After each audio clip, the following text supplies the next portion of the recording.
Olá, meus amigos, eu sou o Gustavo e este é o nosso canal 4USA Flórida.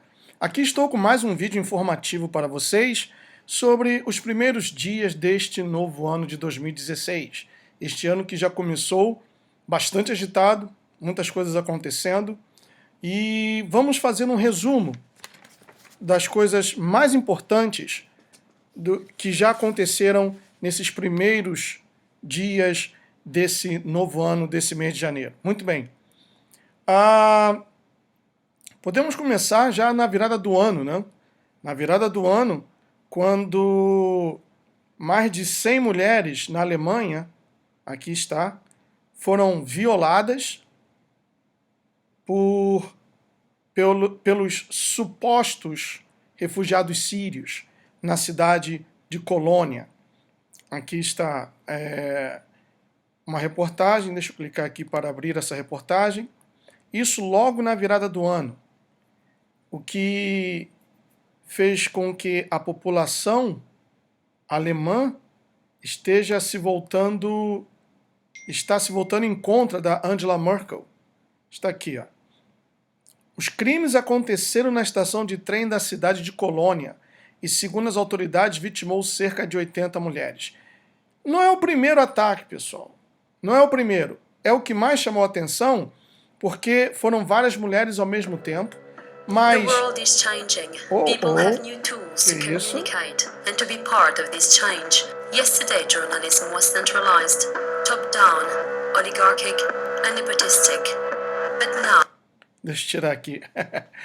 Como eu estava dizendo, não foi o primeiro ataque, sendo que esse tomou maiores proporções porque foram várias mulheres violadas ao mesmo tempo. Mas os muçulmanos já vinham violando mulheres na Alemanha já há bastante tempo, sendo que a mídia estava em silêncio, eles não noticiavam nada. Na Suécia também, tanto é verdade que a situação na Suécia está calamitosa. Deixa eu ver se eu acho aqui o vídeo, já que esse aqui está tocando uma outra coisa. Deixa eu ver se eu acho aqui o vídeo da situação da Suécia. Rapidamente. Eu não sabia que tinha um outro áudio naquele vídeo, né? Mas vamos lá. Deixa eu encontrar aqui. Eu sei que eu guardei por aqui, pessoal. Eu guardo muitas informações. Então, por favor, tenham um pouco de paciência.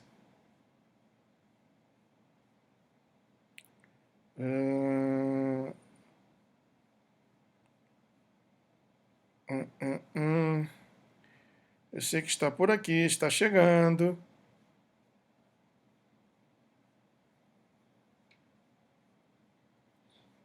Eu tenho informações aqui para vários vídeos. A Suécia já está sendo considerada a capital do estupro na Europa.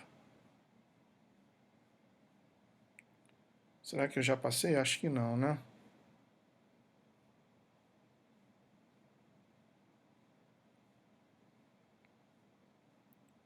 Eu sei que eu coloquei aqui. Eu peço a sua paciência, tá bom? Mas vale a pena.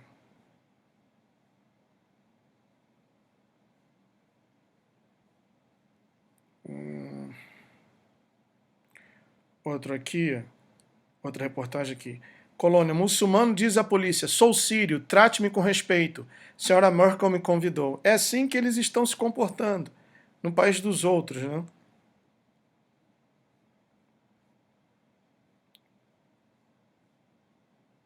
Mas...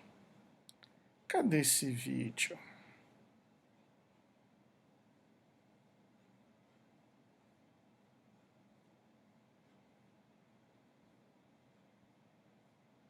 Cadê esse vídeo? Vamos ver, vamos ver. Eu sei que está por aqui. Aí mais de 1.000 migrantes brigam, estupram, agridem sexualmente e roubam de uma só estação de trem.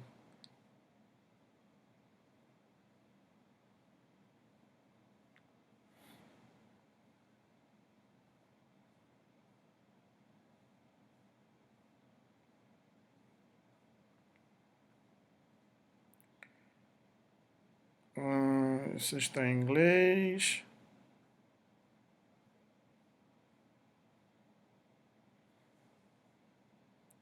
Tá demorando, né? Eu sei que eu tenho aqui, ó. Noruega, oficial de polícia da Noruega. Nós perdemos a cidade. Olha só o que ele sofreu.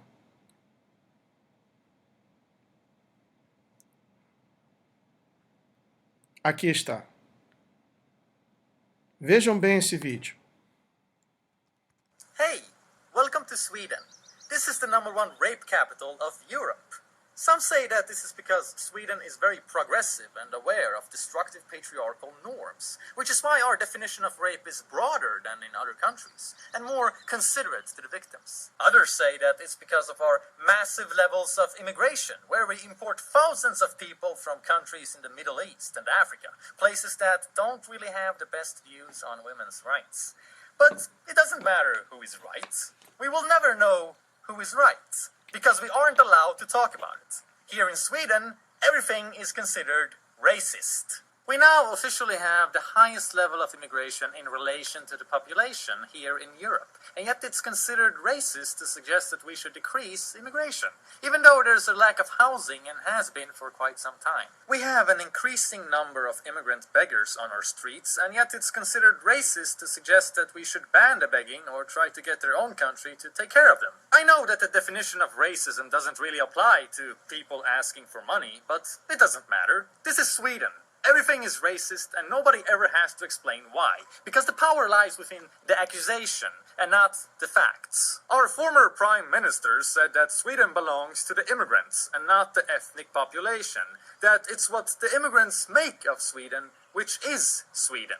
In another interview, he said that every development of Swedish culture has happened thanks to outside influences, and that Swedishness in its primary state is just barbarism, as if everything positive about Sweden is only thanks to immigration, and that Swedes have only contributed with oppression and madness. This fucking asshole ran the country for 8 years, until 2014. He also used to be the head of the Conservative Party. Do you think that perhaps the new head of the Conservative Party is any better? No, not really. This is what she had to say about Islamic State terrorists. We need to look at how to prevent radicalization amongst the youth. The important thing is that there needs to be fewer who can become victims of violence. If you get recruited as a terrorist to practice lethal violence, then you too are a victim of violence.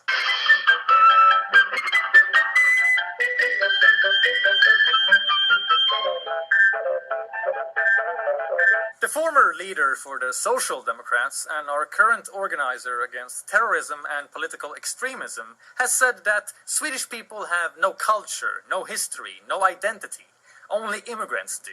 And that Swedes have to be integrated into the new Sweden, because the so-called old Sweden isn't coming back. She has also said that there's too many white people in her party, and that if two people who are equally qualified apply to a job where there are few immigrants, then the one named Mohammed should get the job, because in Sweden it should be considered a plus to be non-Swedish. This is also the same woman who thinks it's a good idea to rehabilitate returning ISIS terrorists with jobs and therapy and housing.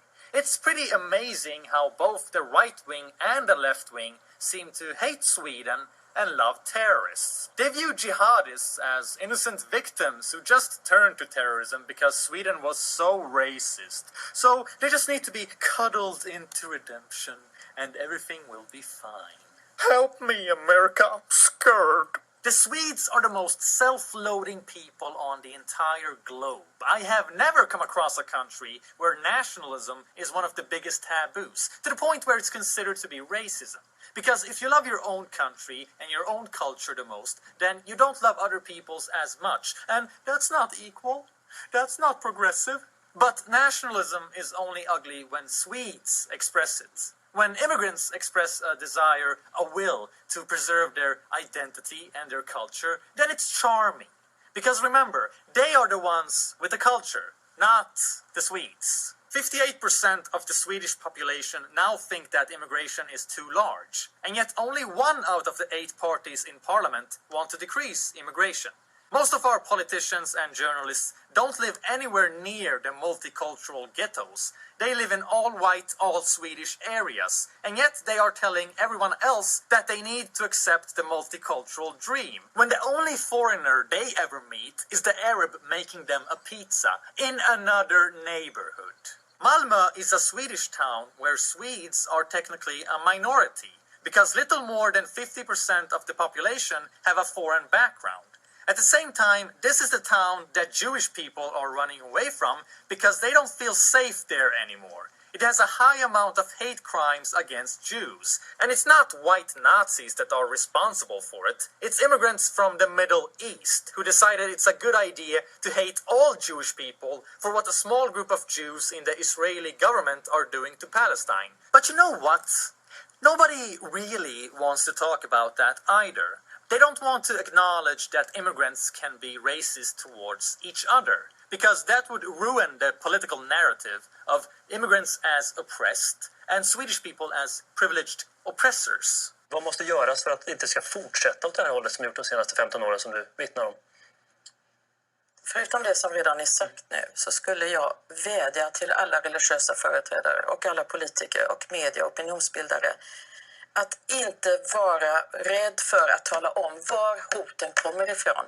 Att kalla en spade för en spade. När det är högerextrema som hotar oss, då är det inga problem att säga det. Men när det är islamister och olika muslimska grupperingar i Sverige, då blir man genast mycket räddare. Och här hoppas jag att vi gemensamt, ledare, företrädare för de olika grupperna, vågar stå upp och säga att det här är oacceptabelt. But do you know what the most amazing thing about Sweden is? We have immigrants who are conservatives, libertarians, right-wing, and so on.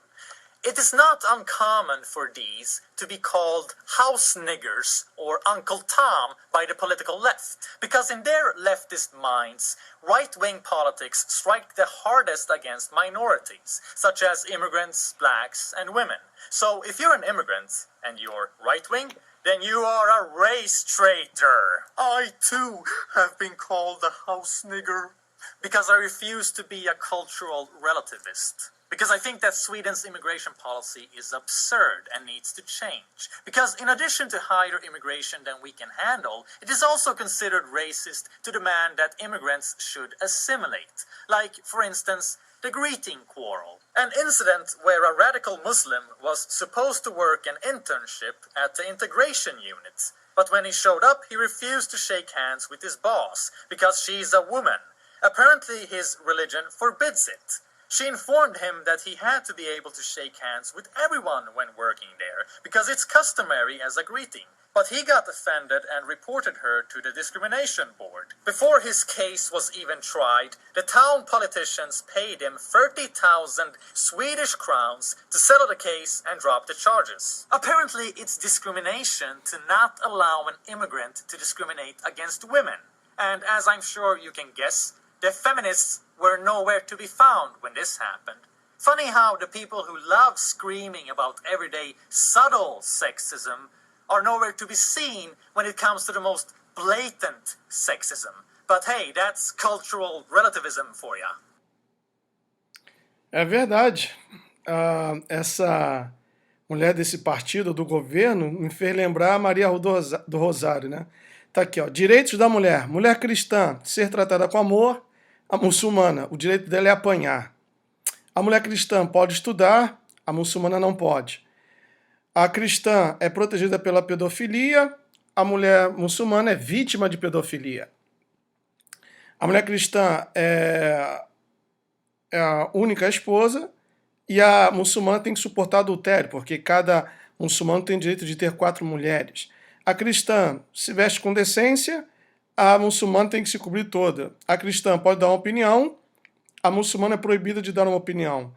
A cristã tem o corpo preservado e a muçulmana mutilação sexual. A cristã é tratada com respeito e a muçulmana com desrespeito. Deixa eu mostrar um outro vídeo aqui, o que também está acontecendo no Brasil. Aquele sem vergonha do Aldo Rebelo, ministro da Justiça, né?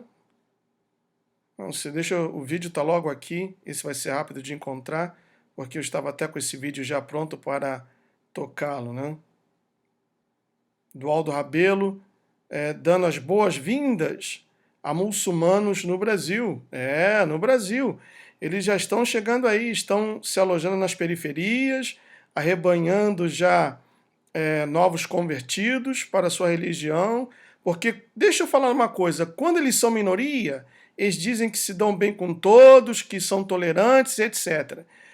À medida que eles vão arrebanhando pessoas, convertendo pessoas para essa religião que é um culto de morte, aí eles passam a exigir, né, coisas. E quando eles são maioria, quando eles dominam, então eles lutam contra as instituições estabelecidas. Eles não aceitam as leis do país como Constituição e etc. Então, tome cuidado, Brasil. Tome cuidado porque essa praga já está aí, já se alojou. Aqui, ó, Alemanha, ano 2000. As louras bonitas, né, tomando cerveja, rindo ao redor da mesa. Alemanha, 2020. Olha o resultado. Vamos ver. Esse vídeo está logo aqui. Deixa eu colocar para que vocês tenham uma ideia de que isso também está acontecendo no Brasil. Aqui, ó, como o Islã cuida das crianças. Ó, sendo treinado para ser um terrorista mirim, né? Tá aqui, ó, Sharia, a solução para o leste e oeste, democracia, vai para o inferno. E são mulheres. Tá aí, ó. Tem também esse vídeo aqui, só que é muito longo, a Agenda Muçulmana, né? É um filme completo, eu recomendo que vocês vejam, tá bom? É um filme muito longo, não vou tocar aqui. Um outro filme que também muito importante que vocês vejam, que fala sobre o engano, a decepção com Obama. Tá aqui, ó. Deixa eu abrir isso aqui para vocês. Aqui, ó. Islã significa paz, nós respeitamos as mulheres, o verdadeiro Islã é tolerante, estamos orgulhosos de sermos britânicos, americanos, australianos. Sabe por que eles dizem isso? Tá aqui, ó. Taqiya é uma doutrina islâmica de engano. Mentir no Islã é permitido sob certas circunstâncias. Para ganhar a confiança daqueles que são infiéis ou que não creem no Islã, em ordem de tirar proveito da vulnerabilidade deles e derrotá-los. Então, quando um muçulmano diz que o Islã significa paz, que eles são tolerantes, etc., eles estão mentindo. Eles estão mentindo. E isso é permitido no Islã. Isso é permitido. Deixa eu voltar aqui, não dá para voltar. Muito bem, eu vou clicar aqui e vou abrir novamente isso. Para colocar o filme, o vídeo, melhor dito. Que também no Brasil essa praga está chegando e está ocupando espaço. Uma coisa, alguém tinha dúvida? Olha aqui, ó, um quadro maçônico, olha aqui o símbolo atrás dele. Tá vendo? Se alguém tinha dúvida, tá aí. Olha o que a Hillary Clinton disse. Vamos ser claros. Islã não é o nosso adversário. Muçulmanos são pacíficos, são pessoas pacíficas e tolerantes. E não tem nada que ver com o terrorismo. Isso foi o que a Hillary Clinton disse, né? A que quer ser presidente desse país. Vamos ver aqui, um pouquinho mais acima. Aquela reportagem que eu tentei mostrar, mas tem um outro vídeo embutido nisso, então eu tirei. Tá aqui, ó. PCdoB Aldo Rabelo compactuando com muçulmanos trará boas coisas ao Brasil? Salam aleikum.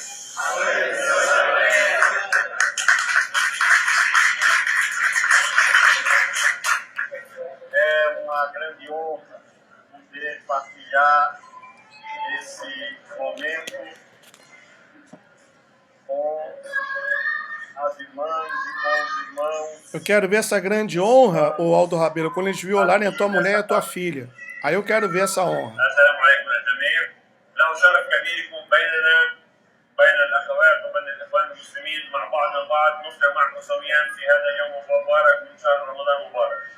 He is very honored to be here with us, sisters and brothers in Islam, and making iftar with us in this blessed day in Ramadan.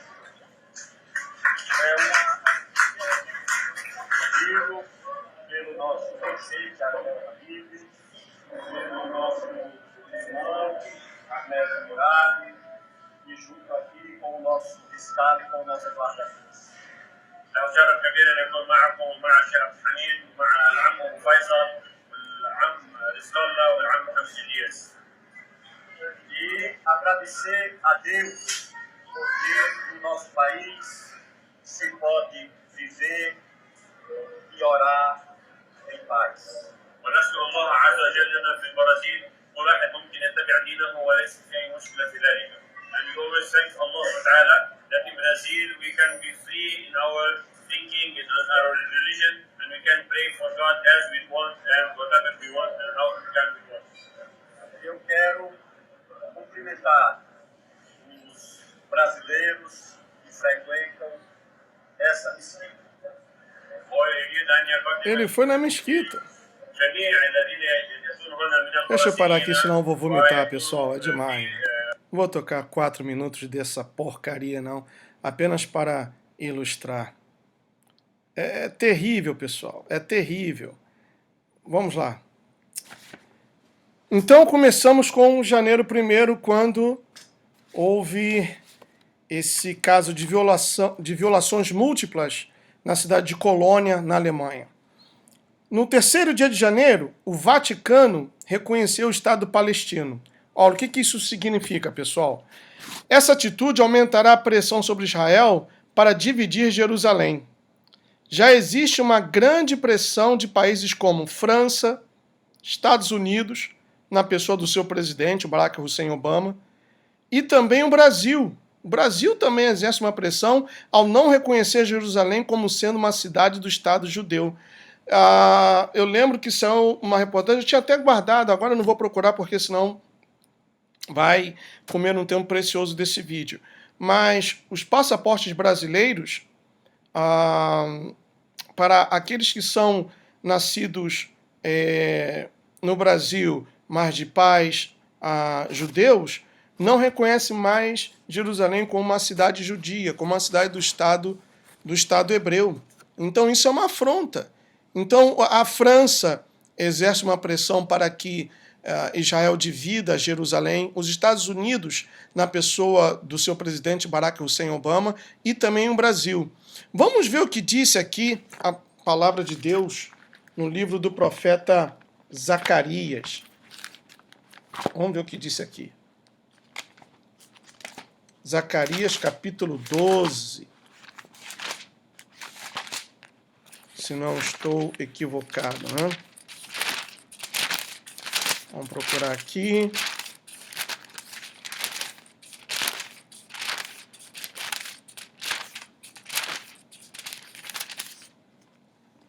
Muito bem. A salvação de Jerusalém. Diz assim. Zacarias capítulo 12, do versículo 1 até o versículo 3. Diz assim. Sentença pronunciada pelo Senhor contra Israel.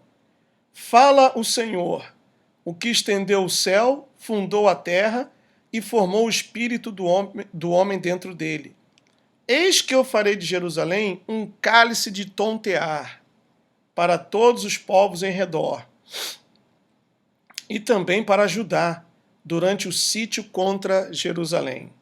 Naquele dia, no dia em que Jerusalém estiver sitiada, farei de Jerusalém uma pedra pesada para todos os povos. Todos os que a erguerem se ferirão gravemente, e, contra ela, se ajuntarão todas as nações da terra. Veja bem, se juntarão todas as nações da terra contra Jerusalém. Deixa eu contar um fato para vocês, eu até anotei aqui. Quando Ehud Barak, que foi o primeiro-ministro de Israel, ele esteve a ponto de ceder Jerusalém aos palestinos em troca de paz. Lembre-se que vários presidentes americanos, principalmente o Bill Clinton e também o George Bush, eles tentaram, selar um acordo de paz entre judeus e palestinos. E ano passado, o John Kerry, secretário de Estado desse país, dos Estados Unidos, também tentou encontrar ou fazer um acordo de paz. Mas voltando à época do Bill Clinton, na época do Bill Clinton, o Ehud Barak era o primeiro-ministro de Israel. E esse primeiro-ministro esteve a ponto de ceder Jerusalém aos palestinos em um acordo em Camp David, aqui nos Estados Unidos. O presidente Clinton foi o mediador. Clinton exerceu grande pressão sobre Ehud Barak, a tal ponto que o primeiro-ministro de Israel cedeu e ofereceu a Yasser Arafat, que era o líder da autoridade palestina, né, a parte leste de Jerusalém. Para espanto e surpresa, Arafat recusou, porque eles, ou seja, os palestinos, querem toda a cidade de Jerusalém. Eles não querem parte da cidade. Eles querem toda a cidade de Jerusalém. Os palestinos não querem conviver lado a lado com os judeus. Eles não querem paz com Israel ou Jerusalém dividida. Eles querem toda a cidade. O que eles querem é varrer Israel do mapa. Foi exatamente aquele perturbado também do Ahmadinejad, lá do Irã, disse que ele não vai sossegar enquanto não varrer Israel do mapa. Por isso, o acordo nuclear feito entre Estados Unidos e o Irã é um acordo de morte, pessoal, porque o Barack Obama está facilitando os meios para que o Irã adquira, né, ou construa suas armas nucleares, sua bomba nuclear, para atacar Israel, porque é conhecido, é notório que o Barack Obama detesta o povo judeu, porque ele também, Barack Obama, é muçulmano. Muito bem. Quando todas as nações do mundo, como conhecemos hoje, estiverem contra Israel, como diz aqui em Zacarias 12:3, naquele dia farei de Jerusalém uma pedra pesada para todos os povos. Todos os que se erguerem se ferirão gravemente, e contra ela se ajuntarão todas as nações da terra. Então, quando todas as nações do mundo, como conhecemos hoje, estiverem contra Israel, Israel se voltará para o seu verdadeiro Messias, Jesus Cristo. Vai ser um dia grandioso. E essa é a verdadeira finalidade dos 7 anos de tribulação, a salvação da nação judaica. Então, a tribulação, pessoal, pela qual nós, cristãos, aqueles que têm ao Senhor Jesus como seu único e suficiente Salvador, não passarão por esse período. Nós não passaremos. A igreja do Senhor Jesus, ela será, como diz a própria palavra, em um abrir e fechar de olhos, nós vamos desaparecer, né? Mas esse período será para a salvação da nação judaica. Depois que a igreja for arrebatada, então Deus desviará toda a sua atenção, colocará toda a sua atenção e empenho na salvação da nação de Israel. Por isso o período de 7 anos de tribulação. Na segunda, 4 de janeiro, o jornal Washington Post colocou assim: tensões no Oriente Médio aumentam com a Arábia Saudita e alguns países árabes tendem a cortar relações com o Irã. O Irã, deixa eu falar uma coisa para vocês, não é uma nação árabe. Eles não falam árabe. O idioma oficial do Irã é o Farsi. Ainda que muitos conheçam e falem e até escrevam em árabe, mas o idioma oficial é o Farsi. Eles não são árabes. Então, a Arábia Saudita executou 47 pessoas, entre elas um clérigo iraniano. E isso acendeu, né, a ira do Irã, que prometeu vingança. Tanto que a embaixada da Arábia Saudita no Iêmen foi destruída e os sauditas agora estão culpando aos iranianos. Então essa tensão está aumentando, né? A palavra de Deus diz no livro de Isaías, capítulo 21, eu não lembro agora o versículo, que o Irã vai destruir a Arábia Saudita. O Irã vai destruir a Arábia Saudita. Que a Arábia Saudita será destruída pelas forças iranianas. Deixa eu ver se eu encontro aqui. Eu sei que é o capítulo 21, que eu estava lendo um dia desses, agora o versículo, eu não lembro. Põe-se à mesa.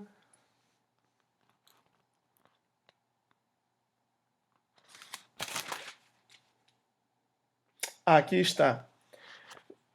21, capítulo 21, do versículo 13 até o 17. Profecia contra a Arábia. Diz assim: sentença contra a Arábia. Nos bosques da Arábia passareis a noite, ó caravanas de dedanitas, ou seja, dos filhos de Dedã. Traga-se água ao encontro dos sedentos, ó moradores da terra de Tema. Levai pão aos fugitivos, porque fogem de diante das espadas, de diante da espada nua, de diante do arco armado e de diante do furor da guerra. Porque assim me disse o Senhor: dentro de um ano, tal como o de jornaleiro, toda a glória de Quedar desaparecerá, e o restante do número dos flecheiros, os valentes dos filhos de Quedar, será diminuto, porque assim disse o Senhor, Deus de Israel. Esses povos, Quedar, Dedã, Tema, são povos que constituem a Península Árabe, ou Península Arábica. E nós vamos ver aqui mais adiante a razão disso, mas aqui está predita a destruição da Arábia Saudita e será através das mãos dos iranianos. Então, as tensões no Oriente Médio, na segunda a 4 de janeiro, aumentaram com a Arábia Saudita e alguns países árabes, como Catar e outros países que formam ali a Península Árabe, eles cortaram relações com o Irã. E o Irã não é uma nação árabe, eles falam o Farsi. O Jerusalem Post reporta que a China teme por um conflito regional pelo fato da Arábia Saudita querer cortar relações com o Irã. A China propõe paz e estabilidade para a região. Vamos ver o que diz Ezequiel, capítulo 38, versículo 13. Diz assim: Sabá e Dedã, que formam a Península Arábica, e os mercadores de Tarsis, e todos seus governadores, rapazes, te dirão: vens tu para tomar o despojo? Ajuntaste o teu bando para arrebatar a presa, para levar a prata e o ouro, para tomar o gado e as possessões, para saquear grandes despojos? Muito bem, vamos deter-nos aqui nesse versículo, capítulo 38 do livro de Ezequiel, versículo 13. Sabá e Dedã formam a antiga área conhecida hoje como Península Árabe, a qual foi dada à casa de Saúd, Ibn Saúd, os sauditas. Não Wahhabis. Wahhabis é uma seita, ou são uma seita dentro do próprio Islã, uma seita radical, como a Irmandade Muçulmana, né? Por isso, a área é conhecida ou chamada de Arábia Saudita, porque aquela área foi dada à casa de Saúd, Ibn Saúd. Por isso, a área é conhecida como Arábia Saudita. Falando sobre a aliança russo-iraniana, que irá liderar uma coalizão de nações que atacarão Israel usando armas nucleares, a Arábia Saudita não somente não fará parte dessa aliança, bem como também será contra a mesma. Por isso diz aqui, Sabá e Dedã, e os mercadores de Tarsis, que formam a Península Árabe, e todos os seus governadores rapazes te dirão a essa coalização, né? Vens tu para tomar o despojo? Ajuntaste o teu bando para arrebatar a presa? Para levar a prata e o ouro? Para tomar o gado e as possessões? Para saquear grandes despojos? Eles não farão parte dessa aliança contra Israel e estarão contra essa aliança porque já as relações com o Irã já foram rompidas, né? Já se acabaram, e tudo agora que o Irã se propuser a fazer, a Arábia Saudita será contra. Quem diria que a Arábia Saudita se colocaria do lado de Israel, né? Quem diria? Mas isso vai acontecer. Muito bem. Há uma passagem que diz que Deus colocará como um anzol no queixo, né, de algumas nações e Deus as trará, essas nações, até as terras de Israel, né? Como se fosse um bait, como se fosse uma armadilha, não uma armadilha, me fugiu a palavra agora, mas as situações se darão de uma tal forma que Deus fará crescer, né, em certas nações uma cobiça e fará com que essas nações tentem destruir Israel. Essa cobiça, pessoal, eu vou explicar agora. A armadilha ou anzol que o próprio Deus colocará para que as nações queiram destruir Israel serão o petróleo e gás natural, recém-descobertos em Haifa, Israel. Grandes reservas de petróleo e gás natural. Ora, a Rússia é rica em gás natural, mas depende de petróleo. E Israel, que antes importava gás natural, agora não precisa mais. E o Irã vai depender do gás natural também, porque eles são ricos em petróleo, mas eles são muito pobres em gás natural. Então, por essa razão, esse será, como se diz, o chamariz para que a Rússia, que já se uniu ao Irã, né, invadam, criem uma coalização de nações, invadam a Israel. Por isso a guerra de Ezequiel 38. Por isso que Vladimir Putin está fazendo o que ele está fazendo, né? Ele está lá na Síria defendendo o Bashar Assad, mas ele está de olho nessas recém-descobertas feitas em Israel. Putin é como um urso polar. O urso polar tem uma característica muito particular, pessoal.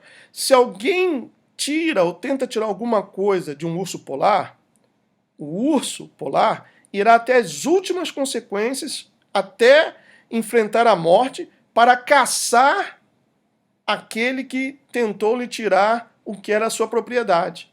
E assim, com esse mesmo comportamento é o Vladimir Putin. Por isso ele é um urso polar. Lá em 1 de Tessalonians, ou Tessalonicenses, Tessalonians é inglês, né? Perdão, pessoal.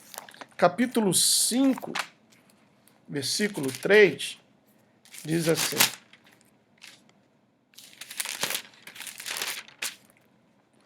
quando andarem dizendo paz e segurança, eis que lhes sobrevirá repentina destruição, como vêm as dores de parto a que está para dar à luz, e de nenhum modo escaparão.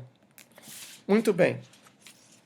A ONU tem como intenção principal criar a paz e segurança, né, no mundo, entre as nações. A OTAN também, a OPEP, que é a Organização dos Países Exportadores de Petróleo, a OTAN, a ONU, todas essas grandes instituições querem criar uma paz, né, uma falsa paz, e estabilidade para o mundo. A Agenda 2030 da ONU tem como um dos preceitos principais a paz, o desenvolvimento e a estabilidade das nações. Muito bem. E aqui a palavra de Deus diz que quando andarem dizendo paz e segurança, eis que lhes sobrevirá repentina destruição, como vêm as dores de parto, ou seja, de repente, a que está para dar à luz, e de nenhum modo escaparão. Aqueles que são nascidos de novo, aqueles que são nascidos de Deus, os que nasceram do Espírito de Deus, escaparão dessa repentina destruição. Mas aqueles que, ainda que frequentam a uma igreja, aqueles que, ainda que dão as suas ofertas, os seus dízimos, cantam hinos, aplaudem, rodopiam, né? Profetizam e fazem um montão de coisas, esses têm que tomar muito cuidado, viu? Porque se você não nasceu da água e do Espírito, então, quando você ouvir dizer paz e segurança, ou paz e estabilidade, ou paz e prosperidade, virá uma destruição repentina. E se você não estiver apegado a Deus, você vai embarcar nessa. Muito bem, janeiro 5, a Reuters News reportou na quinta-feira, janeiro 5, que a Coreia do Norte testou uma bomba de hidrogênio, o que causou uma grande preocupação mundial. Muito bem, Coreia do Norte e Irã, o que essas duas nações têm em comum?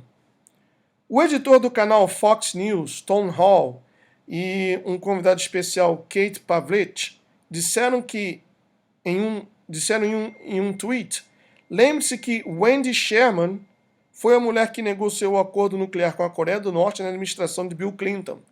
Bill Clinton quis fazer um acordo quase nos mesmos moldes que o Obama fez com o Irã, né?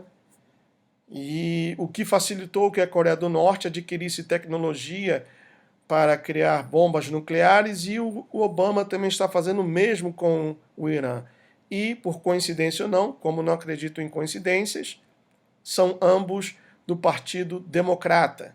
80 a 90% dos democratas hoje se tornaram esquerdistas. Então, por aí você imagina, né? Então, essa Wendy Sherman foi a mulher que negociou o acordo nuclear com a Coreia do Norte na administração de Bill Clinton. É a mesma que recentemente negociou o acordo nuclear entre Estados Unidos e Irã. O denominador comum entre Coreia do Norte e Irã é que ambos buscam a destruição nuclear dos Estados Unidos. Esse é o ponto em comum. Ambos querem destruir os Estados Unidos. E vale a pena aqui ressaltar no livro do Apocalipse, deixa eu abrir aqui, capítulo 16, versículo 12, diz assim: derramou o sexto a sua taça sobre o grande rio Eufrates, cujas águas secaram. E essas águas estão secando. O rio Eufrates, que significa rio entre regiões, né? Entre pedaços de terra, cujas águas secaram, para que se preparasse o caminho dos reis que vem do lado do nascimento do sol. Então, veja bem, no livro do Apocalipse, no capítulo 16, versículo 12, temos a menção de um exército do leste, que caminha para Israel, contando com a sequidão do Eufrates. E as águas desse rio já estão secando.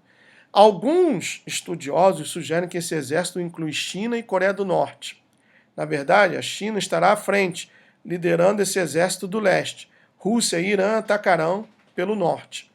É a coalização que vai lutar para a destruição de Israel.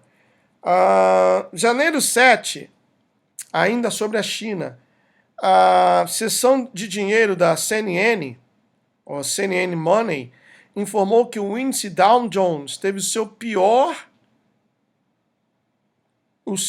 início nesses primeiros 4 dias do ano que recém começou. O pior início registrado. As ações chinesas operaram em queda de 7%. A segunda economia mundial, que é a China, já fechou por 2 vezes a sua bolsa de valores porque estava operando em queda.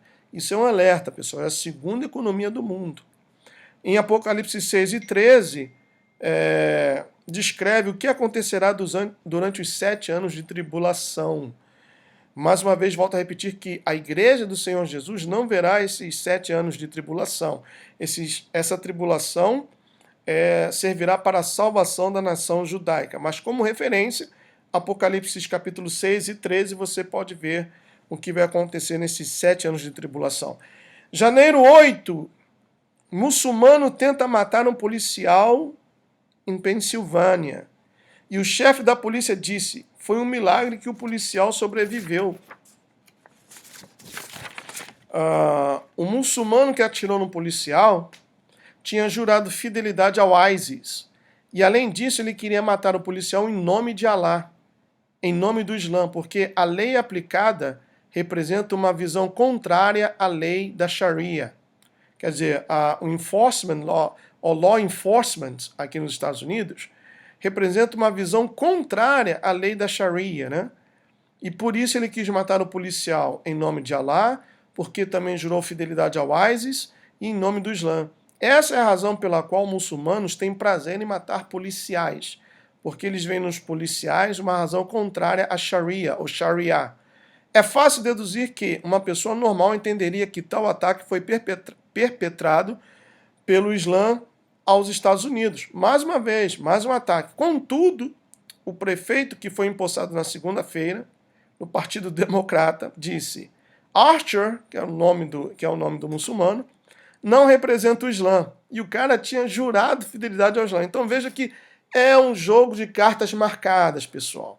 Ele disse: Archer não representa o Islã. Este é um criminoso com uma arma roubada que tentou matar um policial. Isto não tem nada a ver com ser muçulmano ou seguidor da fé islâmica.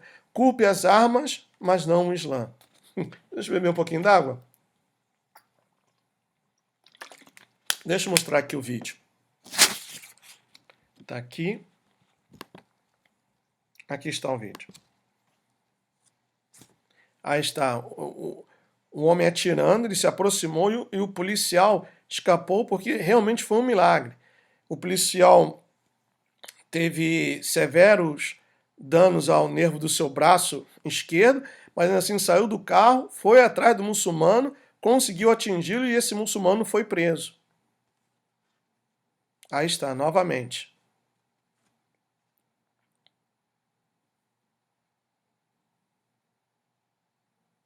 E o prefeito da cidade disse que esse homem não tinha nada a ver com o Islã. Então vejam que realmente, pessoal, é triste se não fosse cômico, né? E essa é a política que está matando esse país, a política do politicamente correto.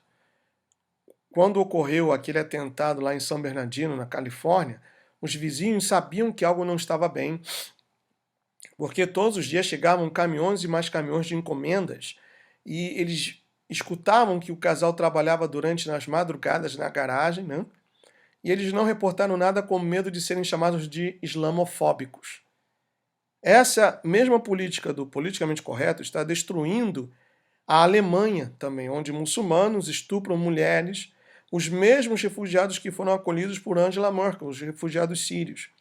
E a mídia permaneceu calada até o acontecido na cidade de Colônia, na passagem do ano, que nós mostramos logo no início, né? Isso não significa ser politicamente correto, mas sim uma grande ilusão. Vamos ver aqui, 2 Tessalonicenses, capítulo 2. Capítulo 2, do versículo 9 ao 12. Diz assim: Ora, o aparecimento do iníquo é segundo a eficácia de Satanás, com todo o poder e sinais e prodígios da mentira, e com todo o engano de injustiça aos que perecem, porque não acolheram o amor da verdade para serem salvos.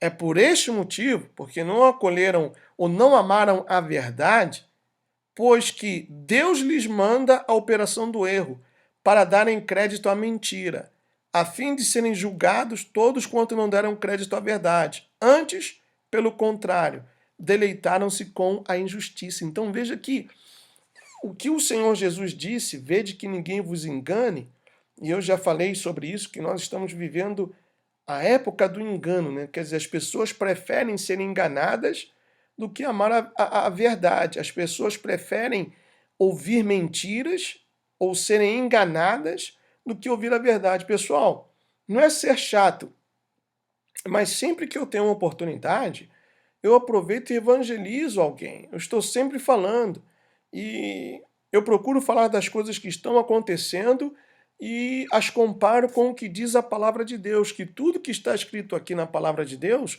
está acontecendo diante dos nossos olhos. E as pessoas me taxam de radical, de extremista, de fanático, de crentão, de isso e aquilo. Algumas ouvem, outras não.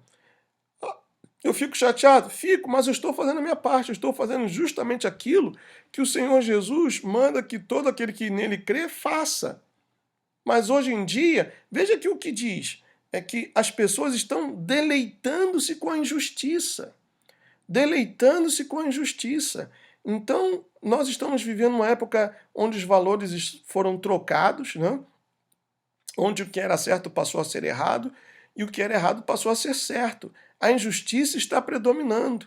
E isso está aumentando de uma tal forma que chegará ao ponto que, por qualquer coisa, nos taxarão de isso, de aquilo, de homofóbicos, de islamofóbicos, de racistas, por qualquer coisa. Porque as pessoas não aguentarão a sã doutrina. Não aguentarão a sã doutrina. E a temperatura aumentará a tal ponto, por isso que eu chamo de verão espiritual, né? Que as coisas, os acontecimentos acontecerão com uma... Os acontecimentos passarão com uma rapidez uma coisa atrás da outra, as pessoas estarão como que confusas, né? Atribuladas, e vão querer tentar entender o que está acontecendo. Por isso eu tenho prazer em gravar esses vídeos, porque o que se coloca na internet fica ali, né? A não ser que o YouTube apague esse vídeo, mas vai ficar ali. Para todos aqueles que queiram aprender, queiram consultar, queiram saber o que vai acontecer, eu tenho falado dentro do que explica a palavra de Deus. Hoje em dia as pessoas se deleitam com a injustiça, se deleitam com aquilo que está errado. E aqueles que são filhos da luz têm que combater as trevas. Por isso, eu tenho maior prazer em fazer esses vídeos no meu canal. Mas, infelizmente, nem todos dão atenção, né? As pessoas padecem porque recusam a verdade. Recusam-se em amar a verdade e assim serem salvos. Por esta razão, Deus lhes envia enganos poderosos, né? Powerful delusion, para que eles acreditem na mentira e para que todos, ou aqueles que acreditam na mentira, sejam condenados. Deus não tem prazer na condenação de ninguém. Mas a verdade é pregada, a pessoa prefere acreditar na mentira, então, e tem prazer na injustiça, então a própria pessoa está cavando a sua sepultura. Eu quero mostrar agora, antes de terminar, um artigo, está aqui, ó, Portões de Viena. Não? Vocês podem encontrar aqui, ó, gatesofvienna.net. Vamos ver esse vídeo aqui. Será que dá para tocar? Remover o vídeo, ó. Video not found. Remover o vídeo, tá vendo? Era um vídeo que mostra que as manifestações que ocorreram na Alemanha por causa dessas violações, então a polícia estava coibindo os manifestantes e defendendo aqueles que cometeram, né, as violações. É o que eu acabei de falar, é o que está escrito aqui. 2 de Tessalonicenses, capítulo 2, do versículo 9 ao 12.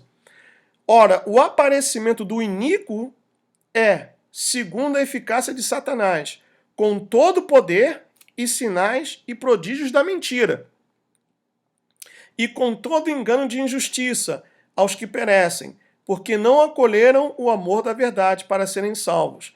É por este motivo, pois, que Deus lhes manda a operação do erro para darem crédito à mentira, a fim de serem julgados todos quantos não deram crédito à verdade. Antes, pelo contrário, deleitaram-se com a justiça. Então, tudo isso que está acontecendo é pela permissão e vontade de Deus. Isso significa, mais uma vez, que nós somos a última geração e que nós estamos vivendo o último dia. Eu gostaria, até antes de começar esse vídeo estava aqui no ar, mas já tiraram, né? Já tiraram. Deixa eu ver se tem aqui a primeira parte e a segunda. Vamos ver aqui. Está em alemão, né? E não tem closed captioning. Mas os manifestantes foram às ruas protestar contra as violações que ocorreram em Colônia, na cidade de Colônia, na passagem de ano, e a polícia estava coibindo os manifestantes. Então, de certa forma, estava protegendo os violadores. E isso é o que nós temos visto não somente na Alemanha, nos Estados Unidos, no Brasil, mas mundialmente. Tá bom, pessoal? Não se esqueçam que dentro de algumas horas estaremos em uma live com o Carioca no Gelo, meu amigo Luiz lá do Canadá. Esse foi mais um vídeo para vocês. Comente, deixe o seu joinha, o seu like, compartilhe nas redes sociais, tá bom? Ajude a evangelizar o maior número possível de pessoas e ganhar mais almas para o reino de Deus. Um grande abraço. See you next time. Tchau.